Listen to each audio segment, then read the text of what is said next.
So this is a tensegrity structure. It was my great good fortune to work and study with Buckminster Fuller early in my life before I became a body worker.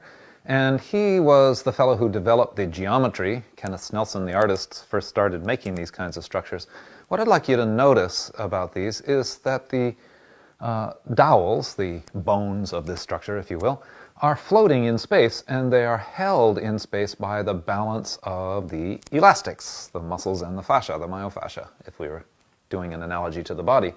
So these structures, we're not used to looking at structures like this. This is similar to a balloon, maybe.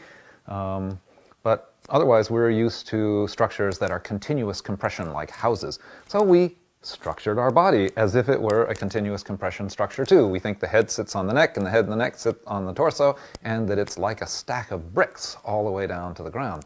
But in fact, the bones, well, at least we could consider it this way, the bones float inside the soft tissue.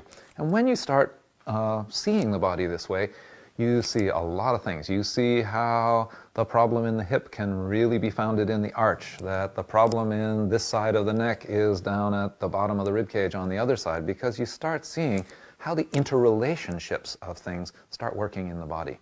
So Ida Rolf used to say, where you think it is, it ain't.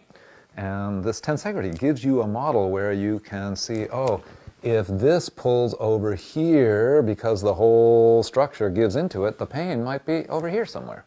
And we're looking for ways of modeling this that would be predictive, so that we could say, okay, if you have this kind of problem, then we should look in specific places to help sort that. But this kind of model for the body really has a whole new way of thinking about ourselves that is not the usual muscles on the bones kind of model.